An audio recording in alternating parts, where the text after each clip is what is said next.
We're back. I hear all the time Ray Gibson talking about having a Windows update in the middle of one of his shows. Well, now I know what it feels like. I'm Ken Leon Guerrero. Welcome to My Point of View. Today's show is about the rough road ahead. And I'm talking about the rough road ahead for people who are looking for affordable, quality rental housing. It's a big problem, not just here on Guam, everywhere, but we're focusing here on Guam.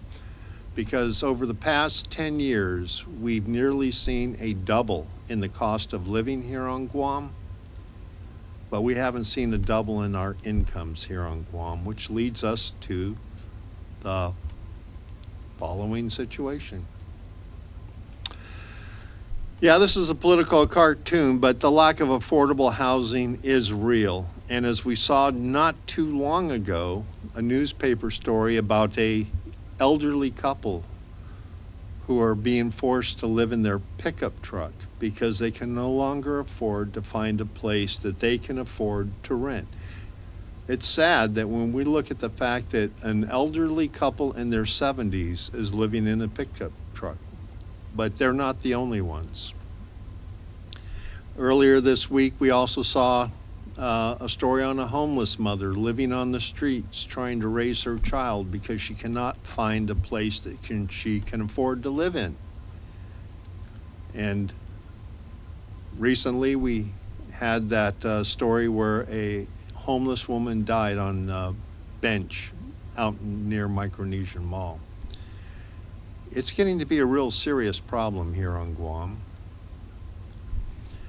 And what we see is an effort by the government to increase affordable homes, but 96 affordable homes isn't really going to cut it. Because when we remember a year or two ago when they had the lottery for Section 8 housing and we had nearly 6,000 people apply for it. You see, here on Guam, we are seeing the same things happening here that we are seeing happen in many cities in the United States and Hawaii. Homeless camps growing. Because it's gotten to the point now where apartments here are very, very unaffordable for the 50,000 people here on Guam who work in low-wage service sector jobs. If we're not careful, we're going to look like Hawaii. This is a shot of Honolulu along one of the canals there. And back in 2017, I did a presentation to the legislature, the first time I testified on the affordable home problem here. I pointed out that the family of four basic income, which is rent, auto expenses, utility, child care, and food, is $3,800 a month, or about $23 an hour. Now, there's not very many jobs on Guam, especially in the tourism and hospitality, that pay $23 an hour. So that's why we have so many people on Guam that have multiple income streams just to be able to afford to live. But the problem is the goalposts keep moving, because as the cost of living goes up, driven primarily by rent, the military housing allowance goes up. And when the military housing allowance goes up, more units get priced out of the market for local people. With the military buildup coming, we're going to see more and more military people coming to the island. And with their higher housing allowances, they're going to be taking more of the affordable housing units off the market. But that's not the only problem we have. We also have competition for the military.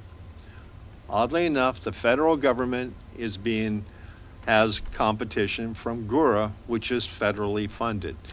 Guam Housing Urban Renewal is on a big drive to bring homes under contract with GURA so that GURA can rent these homes out at a reduced rate to people who can't afford to rent these homes in the first place. It's kind of like Catch-22. As the military and GURA take quality affordable homes off the unit, all the rents rise, and it makes it harder for people to rent homes, so they go to Gura. This situation has gotten so bad in Hawaii that in Hawaii, people, a family of 4 with an income of $96,000 a year qualifies for rental assistance. And it's changing how we live as a community, because there's studies out there showing that now more adults are sharing space. In other words, we have younger people who can't afford to rent a home on their own banding together with other younger people, and between 2 or 3 or 4 of them sharing a home. When I was in my late teens, early 20s and first left home, I had a job with the Pacific Daily News. I was making minimum wage, but the cost of living on Guam at that time was so low that me making minimum wage, I was able to afford a 2-bedroom, 1-bath house in Tamuning and a brand new car, all my living expenses on a single minimum wage job. You can't do that now. So that's why we have these changes in our community where we have younger people cohabiting together. And it's not just that. Here on Guam, we have a growing number of multi-generational households. And that's bad in a way, because what we see in these multi-generational households is the younger people put off marriage longer, and they put off having children longer, because who wants to get married when you're living at home with mom and dad? They have a phenomenon for this in Hawaii. It's called ALICE. Asset limited and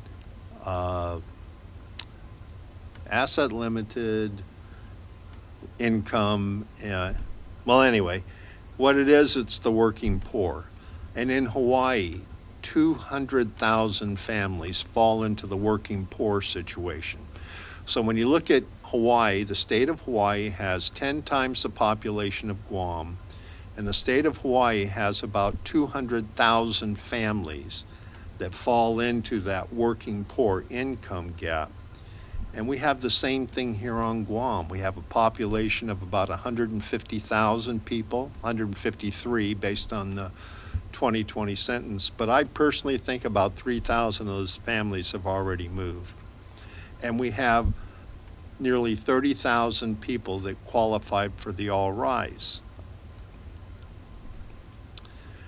So in addition to military and Gura, there's a third group. It's investors. A lot of investors who are looking at the rising rents, and they're looking at them as good investments, and they are. They fall into 2 groups: investors who are buying these homes for renting to the community or to the military, and then we have these investors who are coming in and buying homes to rent them to an Airbnb. So now we have 3 groups of people that are snapping up all the quality affordable homes, making it harder and harder for the 53,000 families who do not work for government Guam or the federal government to afford to buy or rent quality affordable housing. So we need to look for a new solution.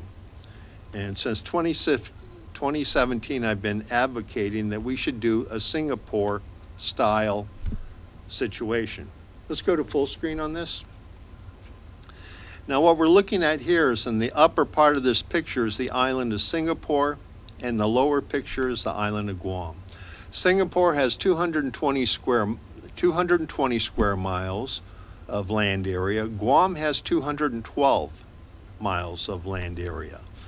Singapore has a population of 5.6 million. Guam has a population of around 150,000. We look at Singapore, we can see that most of the island, about 75% of the island, is built out. It is covered with developments. There's another factor.